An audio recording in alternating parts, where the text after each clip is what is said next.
It's a stark truth. If you're over 60, every single movement you make, or don't make, has a direct impact on your heart. What if I told you that some popular exercises, the very ones you believe are keeping you strong, might actually be silently damaging your heart every day? I'm not here to scare you, I'm here to protect you.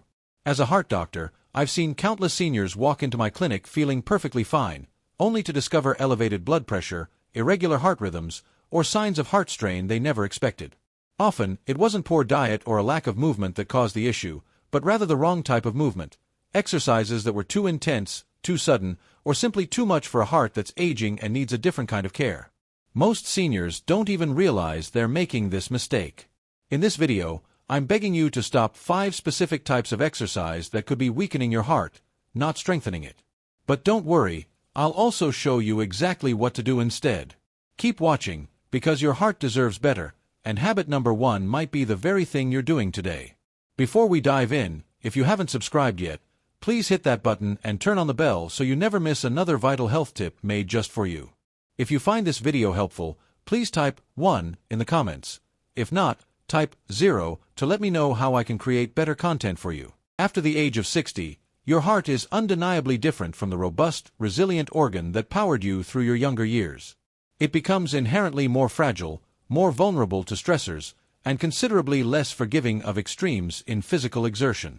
This is precisely why high-intensity interval training, or HIIT, those popular routines characterized by short, explosive bursts of intense activity followed by brief periods of rest, can be one of the most perilous exercise choices for older adults. As a cardiologist, I've observed with growing concern too many seniors wholeheartedly embracing these trendy workouts, genuinely convinced they are making the right choice, believing that the more profusely they sweat, the longer and healthier their lives will be. However, the sobering truth is that these types of workouts impose sudden, immense, and often dangerous pressure on a heart that may already be contending with underlying conditions like hypertension, irregular heart rhythms, or hardened arteries. When you push your body into those rapid, breathless states, your heart is compelled to pump blood harder and faster than it can safely manage. For many seniors, this isn't a pathway to building strength, it's a direct route to accumulating significant cardiac risk. What makes this even more insidious is that the damage isn't always immediately apparent. Your heart can strain quietly, blood pressure can spike subtly, and your delicate electrical rhythms can become unstable without any dramatic outward signs. You might experience a slight feeling of lightheadedness or an increased sense of fatigue, symptoms often dismissed as merely part of aging. But internally, your heart is desperately waving a red flag, a warning signal that, tragically, too often goes ignored until it escalates into a more serious, undeniable event. What I find most heartbreaking as a physician is that many seniors engage in these high-intensity workouts precisely because they are driven by a profound desire to maintain their independence, to live longer, or to keep pace with younger friends and family members. Yet, the profound cost of pushing beyond your body's inherent limits can be a sudden, unexpected trip to the emergency room, or even worse, a life-altering cardiac event. The fundamental purpose of exercise, particularly as we age, should be to strengthen your heart, not to compromise its delicate function. Instead of high-impact, sudden movements, consider the quiet heroes of senior heart health: gentle walking, the flowing movements of Tai Chi, or the buoyant resistance of light swimming. These activities support your cardiovascular system without subjecting it to unnecessary shock or strain, working in harmony with your heart's capabilities, not against them. In your 60s, 70s, and beyond, remember that safety is the ultimate measure of strength, and sustainability is the true key to long-term success in your fitness journey. But there's another common mistake I frequently encounter, one that extends beyond just the type of movement and delves into aspects of posture and internal pressure. Unfortunately, this error is often hiding in plain sight at gyms and within home workout routines everywhere. If you're still watching and finding these insights helpful, please take a moment to comment 1 below to let me know you're still with me and finding value in this discussion. There's a pervasive belief that meticulously building a strong body offers an impenetrable shield as we gracefully navigate the aging process. And to a significant extent, this belief holds true. Robust muscles are undeniably crucial. They underpin our mobility, enhance our stability, and are fundamental to maintaining our independence throughout our later years. However, as a heart specialist, I've observed something far more intricate and, frankly, dangerous. When older adults engage in certain types of strength-building exercises, such as traditional crunches, full sit-ups, or particularly heavy weightlifting, Without a profound understanding of the internal pressure these movements generate, they may unwittingly be putting their hearts in significant harm's way. What many seniors fail to realize, or perhaps simply aren't aware of, is that the act of straining during a core crunch or attempting to lift a heavy dumbbell triggers a substantial and rapid spike in intra-abdominal and intrathoracic pressure. This surge of pressure isn't confined to the immediate area of your belly or chest. It reverberates throughout your circulatory system, pressing inward and upward, which in turn creates a sudden and dramatic increase in blood pressure. This places an immediate, unexpected, and often overwhelming demand on the heart to compensate. For an aging heart, especially one that may already be subtly compromised by stiffened arteries, or the silent, unseen buildup of plaque, this sudden pressure can indeed become a breaking point. I have personally treated patients who, in the middle of a seemingly routine repetition at the gym, suddenly fainted. Others have experienced acute chest pain during a set, or developed alarming arrhythmias shortly after what they believed was a perfectly normal gym session. The profound irony in these situations is that these individuals were not neglecting their health. Quite the contrary, they were actively and commendably trying to preserve it. But the human body in its 60s, 70s, and beyond simply isn't the same biological machine it was decades earlier. The circulatory system loses a degree of its youthful elasticity, and the heart becomes inherently more vulnerable to abrupt and extreme fluctuations in pressure. A single incorrect lift, an improperly performed abdominal contraction, or a moment of straining can lead to consequences no one expects to face in a fitness routine. The key takeaway here is not to abandon strength training entirely. That would be a disservice to your overall health and well-being. Instead, the approach must be modified and executed with meticulous care.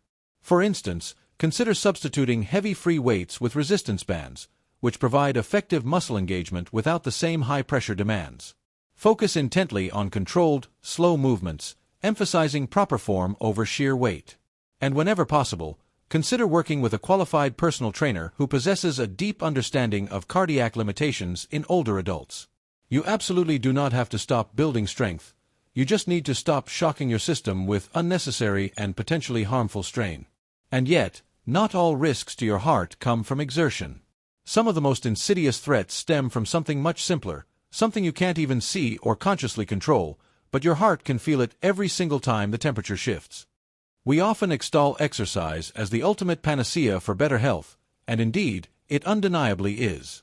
However, for seniors, the specific timing and location of physical activity carry just as much weight as the exercise itself. I've unfortunately witnessed countless well-meaning older adults step outside for what they believe is a beneficial walk on a brisk winter morning or a sweltering summer afternoon, completely oblivious to the fact that the very environment surrounding them is actively working against their heart's well-being.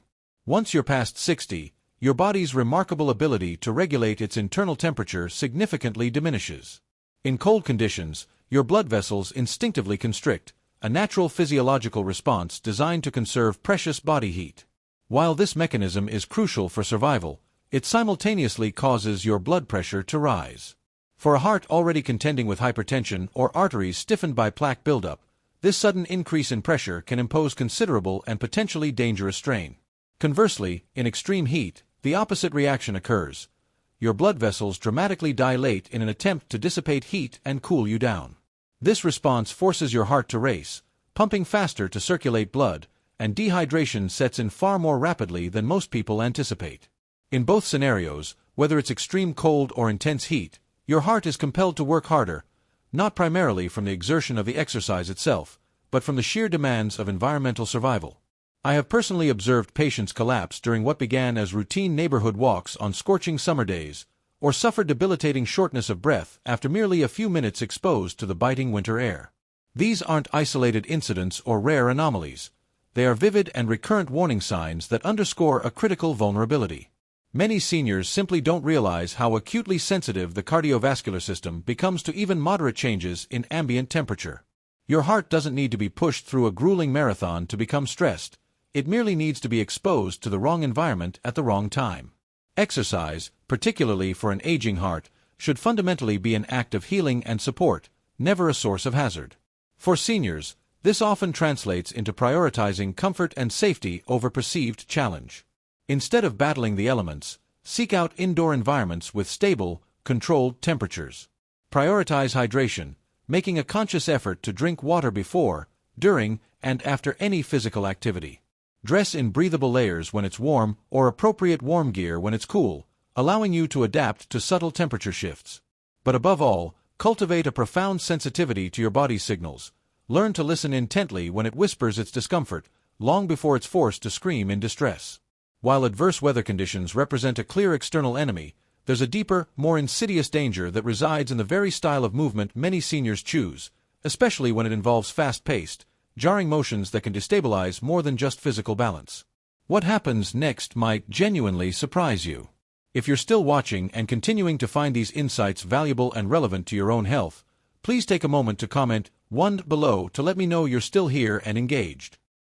Something inherently appealing about fast-paced exercise, a feeling of invigorating energy, as if we're actively pushing back against the relentless march of time. Exercises like jumping jacks, stair sprints, burpees, or even quick, high-impact aerobics classes might appear entirely harmless, even empowering, especially when observed through the lens of a younger individual. However, once you're over 60, these very same dynamic movements can quietly, insidiously wreak havoc on a body that no longer possesses the same capacity to handle shock, sudden bursts of speed, or abrupt shifts in direction and intensity as it once did. I've personally witnessed numerous patients, strong and proud seniors who genuinely desired to maintain their fitness, attempt to match the demanding rhythms of younger peers in community fitness classes or through energetic online routines. Not long after such attempts, I've seen them arrive in my clinic describing concerning symptoms: unsettling dizzy spells, a sensation of a pounding heart, or, even more alarming, inexplicable falls that occurred during or shortly after these vigorous sessions. This isn't a sign of weakness. It's a matter of fundamental human biology and the physiological changes that accompany aging. As we mature, our nervous system's reaction time naturally slows, our sense of balance becomes less reliable, and critically, our arteries gradually stiffen. Consequently, rapid shifts in movement, such as jumping up, twisting suddenly, or turning quickly, create a cascade of acute demands on the cardiovascular system.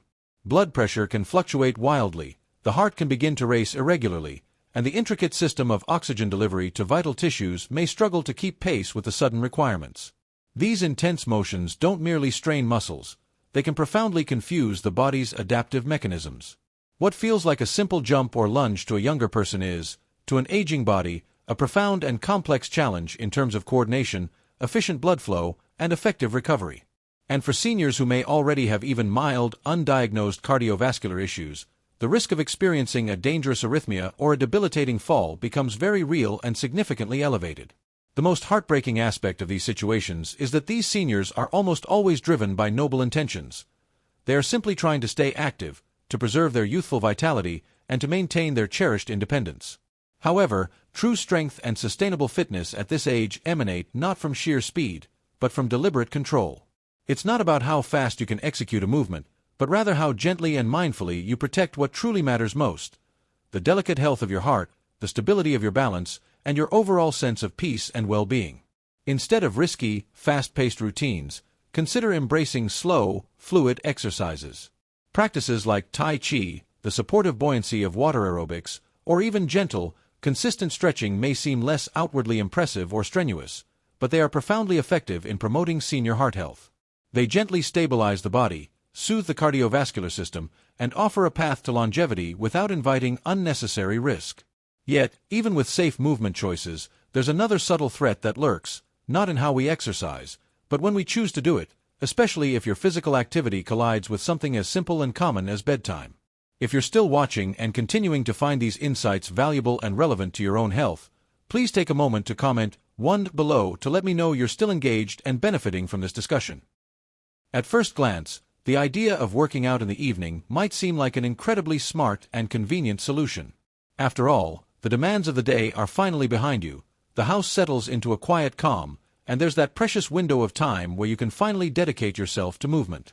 But for those of us navigating our 60s, 70s, and well beyond, what feels like a practical choice can sometimes quietly compromise one of the most fundamentally vital processes your body needs to survive and thrive: truly restorative sleep. I've witnessed this scenario play out countless times in my practice. Well-intentioned seniors who take an evening walk after dinner, engage in some light cardio before bed, or attempt a quick workout late at night, all in the name of maintaining their discipline and fitness. They genuinely mean well, driven by a commendable desire for health, but they often don't realize that even relatively light physical exertion performed too close to bedtime can have a stimulating effect on the nervous system.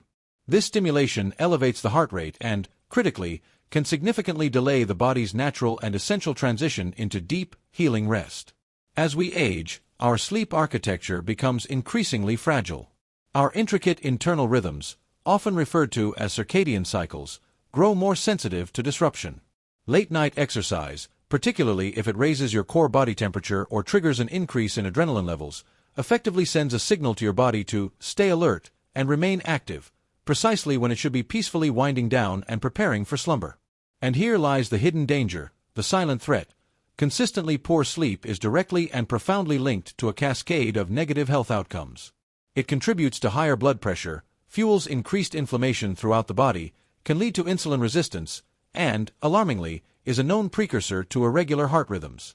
Your heart, like every other vital organ and muscle in your body, requires adequate rest just as much as it needs activity, perhaps even more so. During periods of deep sleep, your cardiovascular system experiences a crucial reduction in workload, allowing it to repair, recover, and reset for the day ahead. If you habitually sacrifice this essential deep sleep for the sake of evening activity, you may be unknowingly robbing your heart of its most vital time for repair and recovery. The message isn't that seniors shouldn't move. It's a critical emphasis that movement must align harmoniously with the body's natural, age-specific cycles. Instead, shifting your exercise routine to the morning or early afternoon can profoundly support better sleep quality, foster more consistent energy levels throughout the day, and contribute to more balanced cardiovascular health overall. Allow your evenings to become a time for slowing down, for gentle winding down, rather than for speeding up. Because while sleep is the profound period when your heart truly heals and rejuvenates, there's something else just as vital during those waking hours, a habit so small, so easily overlooked and skipped, that many seniors never think twice about it, until it becomes the very thing that inexplicably puts their heart at significant risk. If there's one truth I've learned after decades in cardiology, it's this: the heart doesn't ask for much, but it gives you everything. It beats without being told. It supports you through every emotion, every step, every year. But after 60, your heart needs you to listen, not to fear it, but to honor it. These 5 exercises I've asked you to stop aren't inherently bad, they're just not made for an aging heart. What once felt energizing might now be exhausting. What once built strength might now invite strain. And that's okay. Aging isn't weakness, it's wisdom. Your journey forward should not be about pushing harder, it should be about moving smarter, breathing deeper, and choosing what heals instead of what harms. Because your health isn't measured in sweat or speed, it's measured in the quiet strength of consistency, balance, and care. Let today be the day you start protecting your heart, not punishing it. And if no one's told you this yet, you're not too old, it's not too late, and every gentle decision you make adds life to your years and years to your life. Now, take that next step carefully, kindly, and with your heart in mind. These lessons are meant to inspire you to live fully and authentically. I'd love to hear from you. Take a moment to reflect and share one thing you've learned and plan to apply in your life. Let's support each other on this journey toward embracing these truths.